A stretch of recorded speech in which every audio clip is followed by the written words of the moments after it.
like to be right where we are, but they don't know how.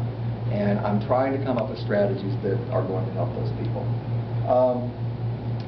There's been very little scientific research done on conversion and deconversion. I did find one good book. It's called Amazing Conversions, Why Some Turn to Faith and Others Abandon Religion. What this is it's a study they did in Canada on college freshmen, incoming college freshmen. They surveyed all of the incoming class of a major university, a couple thousand students, and they looked for the ones who used to be real religious and now are not religious, or those who used to be non-religious and now are religious, and they wanted to see what it was that changed their mind.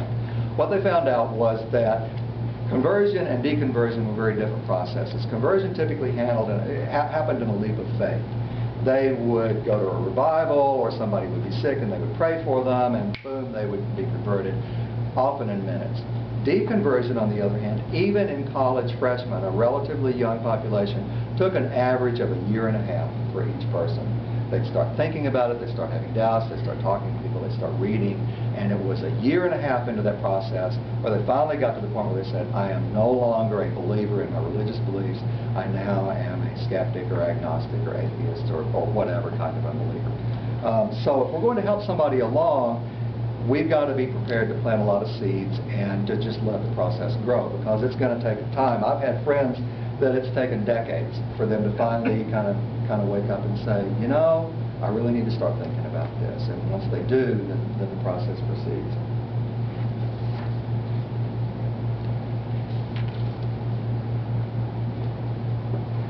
The problem is that Bible believers accept no authority but the Bible. And that's one thing that makes it so tough. You can talk to them about logic and reason and facts and science and archaeology and psychology all day long.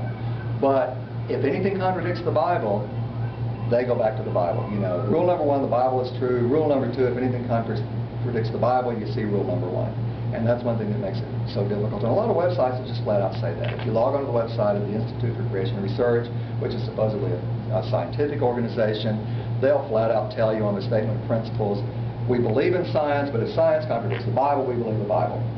So if you're going to deal with these people in ways that communicate to them, you're going to have to communicate about problems with the Bible itself. Fortunately for us, the Bible has a lot of contradictions in it, where if they are properly presented, they are theologically significant, they are very clear. But the problem is that, and what I'm working on, is that a lot of people, there's just not anything out there right now that gives you kind of a practical toolkit for dialoguing with Bible believers about their own book. The advantage is that most Christians don't understand their own book anyway. They haven't really studied it. They've kind of holy hopscotched through it, you know, where you pick a verse here and pick a verse there and so forth. And they believe that this book is infallible. This book has the equivalent of about 7 novels worth of material in it. It's a very big book. There's a lot of holes in it. There's a lot of things you can shoot holes in. And they believe that the whole thing is perfect in the original manuscripts, which no longer exist, but we'll have an argument for that one in a few minutes. In the original languages, which you don't have to be an expert in Hebrew or Greek, I'll tell you how to get around that one. There's some very good ways of getting around it. But it's very brittle. If you look at what various authors say about the Bible, and I'm working on a book called The Encyclopedia of Biblical Errancy, which is a list of errors in the Bible, by Dennis McKenzie, which is a pretty good book. It's not that expensive, by the way. If you look at what people say about the Bible and about inerrancy, it's a very brittle idea. Don Stewart, an apologist, says, once the door opens to the possibility of one error in the Scripture, the eventual and logical result is that the entire foundation of the Christian faith will crumble. It's not me saying that. That's a Christian guy saying it. Another guy is Gleason Archer, who is very well known and writes a lot of seminary texts. He wrote in the Survey of the Old Testament, if the written revelation contains mistakes, it can hardly fulfill its intended purpose. That is to convey to man a reliable way the will of God for his salvation. Why is this so? Because a demonstrated mistake in one part of the Bible gives rise to the possibility that there may be other mistakes in other parts of the Bible. If the Bible turns out to be a mixture of truth and error, it becomes a book like any other book.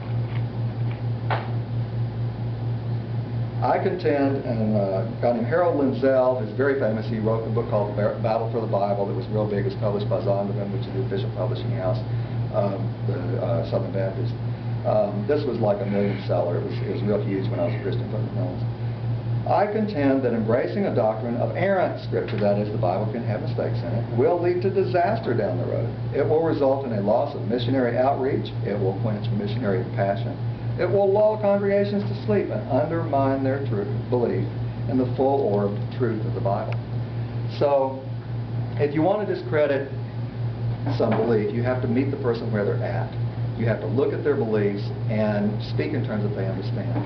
Fortunately for us who are trying to help people make more fact-based decisions of their beliefs, the Bible has a lot of material that we can work with, and we can use that material in ways that is in context, consistent with the original languages and the historical context, and we can show Christians from their own book that it's not a lie. What I'd like to do is I would like to go over the characteristics of an effective self-contradiction in the Bible. And there's a little bit of stuff here that was not in your handout, but the gist of it pretty much is. Before I get started, I want to make it clear that I'm not claiming that we can help everybody. There are some people who are very happy with their beliefs. They are not willing to listen to people describe other beliefs. They're not interested. If somebody's not interested, I respect that. I respect them as a person. I may not care for their theology, but if that's their belief and they're not willing to listen to any other point of view, I just go somewhere else and talk to somebody else. That's a tough decision, because if you talked to me 30 years ago, I would have been one of those people. So it's a tough decision where to know how to draw that line, but I'm never going to claim that we can help every single person who has never thought their beliefs through. But there are lots and lots of people that we can help. And the people who raised their hands in this room are proof of that. So let's talk about what is a good self-contradiction in the Bible. First of all, it needs to be easy to understand. You're dealing with people who have been subjected to many, many years of programming to make it difficult for them to understand that any religious or philosophical statement out of their programming can have any validity at all. So you're going to have to make it very simple. Let me give you an example, two examples of this programming. One is, they're both songs. Music has a way of kind of getting its way down into your subconscious. And it kind of stays there, and it's like a program in a computer that terminates and stays resident until it's needed, and then all of a sudden when you start to have doubts or fears or start talking about how I don't like this church, I'm going to go somewhere else, all this stuff starts to pop up and kind of get out of your way, get in your way. One very famous song is Because He Lives. And apologies to anybody in the room who has any kind of musical talent, please don't leave. But I'm going to sing it anyway, because the melody's kind of hypnotic. And that's all part of this genre of helping people to get this thing down into the subconscious. It goes like this. Because He lives, I can face tomorrow. Because He lives, all fear is gone. Because I know He holds the future, and life is worth the living just because He lives. Okay, so let's think about the lyrics. Would you pass around the collection plate, please? Let's think about those lyrics. Because Jesus lives, I can face tomorrow. So if Jesus doesn't live, I can't face tomorrow. Because Jesus lives, all fear is gone. But if Jesus doesn't live, be afraid. Be very afraid. Because I know He holds the future. And if Jesus doesn't live, nobody holds the future. And life is worth the living just because He lives. And if Jesus doesn't live, life isn't worth the living. Life has no meaning or purpose. How many have heard that? Without religion, no meaning or purpose. Don't buy that. For one thing, they got the wrong question. It's not meaning or purpose. It's meanings and purposes. There's lots of things in life that bring us meanings and purposes other than just religion.